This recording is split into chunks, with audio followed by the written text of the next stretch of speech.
আন্দোলনে সামিল হতে আসতে যে আল্লাহর ডাকে সাড়া দিয়ে চলে গেছেন, তাদের রুহের মাগফিরাত কামনা করছি। আহতদের সুস্থতা আল্লাহ তাআলার কাছে কামনা করছি।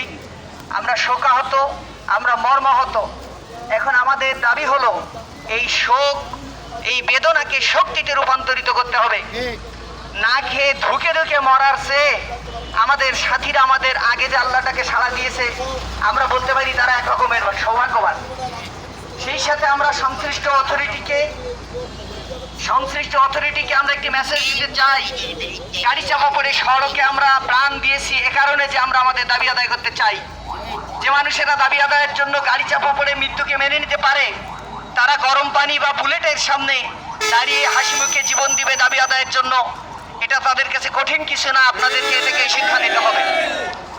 সোজা ভাষায় স্বাভাবিকভাবে যদি আমাদের দাবি আদায় না হয়, পরিস্থিতি অস্থিতিশীল করে দেওয়ার জন্য, উত্তপ্ত করে দেওয়ার জন্য যে দায়িত্বটা সম্পূর্ণটাই আপনাদেরকে গ্রহণ করতে হবে।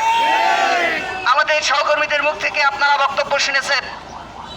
31 ডিসেম্বর 2024 আমাদের 7ম পর্যায়ের প্রকল্পটি শেষ হয়। 8ম পর্যায়ের প্রকল্পের যাবতীয় কার্যক্রম চালু রাখার জন্য প্রকল্প দপ্তর থেকে আমাদেরকে পত্র প্রেরণ করা হয়। সেই পত্রের আলোকে 1 জানুয়ারি থেকে আমরা বই উৎসব করেছি। যা ছিল তা দিয়ে আমরা বই বিতরণ করে কেন্দ্রগুলো সচল রাখার জন্য আমরা নিজেদের পয়সায় তেল কিনে আমরা পরিদর্শন কার্যক্রম চালু রেখেছি। আমাদের কেয়ারটেকাররা বেতন দিয়ে কোনো রকমের ফ্যাসিলিটি না পেয়েও পকেটের টাকা দিয়ে পত্রিকা কিনে তাদের রিসার্চ সেন্টারগুলোকে তারা সচল রেখেছেন।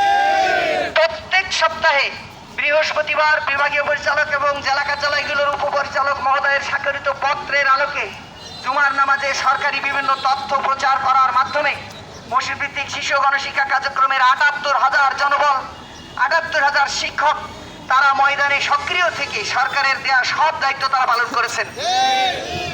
আমরা মার্চ মাসের শেষ দিকে এই চত্বরে দাঁড়িয়ে একটি স্মারকলিপি প্রদান অনুষ্ঠান মানববন্ধন কর্মসূচি পালন করেছিলাম। আমার ভালো রকম মনে আছে, এই জায়গায় দাঁড়িয়ে আমি আপনাদেরকে বলেছিলাম প্রয়োজনে কাফনের কাপড় নিয়ে ঈদের নামাজ ডিসি অফিস চত্বরে আদায় করার জন্য আপনারা প্রস্তুতি রাখবেন। আপনারা সাড়া দিয়েছিলেন, আমরা আশ্বাস পেয়েছিলাম। সেই দফায়, সেই পর্বে আউটসোর্সিং বাদ দিয়ে আমাদের প্রকল্প হিসেবেই 8ম পর্যায়ে উন্নীত করার জন্য আমাদেরকে আশা দেওয়া হয়েছিল। অলরেডি প্রি-একনেকে সেটি অনুমোদন হয়েছে, কিন্তু আমরা ইতিমধ্যে অত্যন্ত দুঃখের সাথে দেখছি যে আমরা আমাদের পকেটের পয়সা খরচ করে মানুষ যখন সরকারি অর্থায়নে ঈদ উদযাপন করেছে, বেতন ভাতা পেয়ে বউ ছেলে মেয়ে নিয়ে সংসার পরিচালনা করেছে, সে সময় আমরা পকেটের পয়সা খরচ করে সরকারের কার্যক্রম বাস্তবায়ন করেছি, চালু রেখেছি। শিক্ষার মতন মৌলিক অধিকার আমরা প্রাক প্রাথমিক লেভেলে এবং পবিত্র কোরআন শিক্ষার এই কার্যক্রমটি নিজেদের পরিশ্রম এবং নিজেদের পয়সা খরচ করে আমরা চালু রাখার পরেও অত্যন্ত বেদনাদায়কভাবে আমরা লক্ষ্য করছি যে এখন পরিকল্পনা কমিশন থেকে জানানো হচ্ছে যে ঘটনোত্তর প্রকল্প অনুমোদন দিয়ে বকেয়া বেতন দেওয়ার সুযোগ নাকি তাদের হাতে নাই। আমরা এই সিদ্ধান্তের তীব্র প্রতিবাদ এবং নিন্দা জানাচ্ছি। শুধু নিন্দা না, আমরা দেখেছি এদেশে সরকারি টাকা হরিলুট হয়। এদেশে রডের বদলে বাঁশ দিয়ে সরকারি স্থাপনা আবার নির্মাণ করে সেখানে টাকা তছরূপ করা হয়।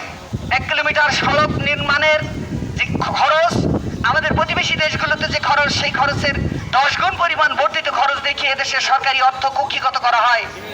যেখানে চেয়ার বেঞ্চের খোঁজ নেই, সেখানে শিক্ষা প্রতিষ্ঠানগুলো বা বিভিন্ন প্রতিষ্ঠানগুলো, বিভিন্ন দপ্তরগুলো তাদের বেতন নেয়।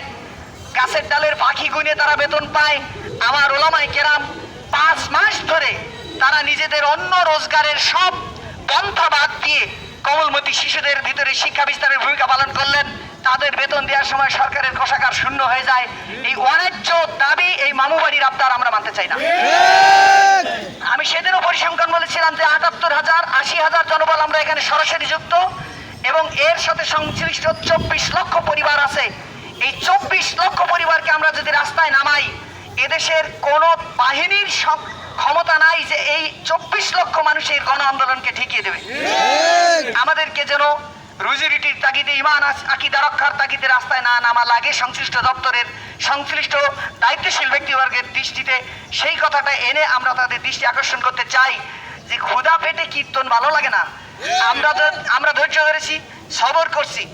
5 মাস ক্ষুধার্ত মানুষগুলা তাদের 5 মাসের বকেয়া বেতন, ঈদের বোনাস এগুলা থেকে যদি তারা মাহরুম হয়, একজন মানুষ সহিংস হয় তখন যখন সে তার ন্যায্য অধিকার থেকে বঞ্চিত হয়।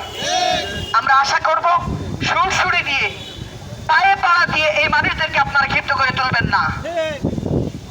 সরকারের কোষাগারে যদি এখানের এদেশের আর সকলের চাহিদা পূরণের জন্য পর্যাপ্ত পয়সা থেকে থাকে, তাহলে ওলামায়ে কেরামের পরিশ্রম করা, ন্যায্যভাবে তারা খেটেছেন, এবং আমরা চ্যালেঞ্জ করছি সারা বাংলাদেশের সরকারের যতগুলো প্রকল্প আছে তার ভিতরে সবচেয়ে সফলতম প্রকল্প হলো মসজিদ ভিত্তিক শিশু গণশিক্ষা কেন্দ্র।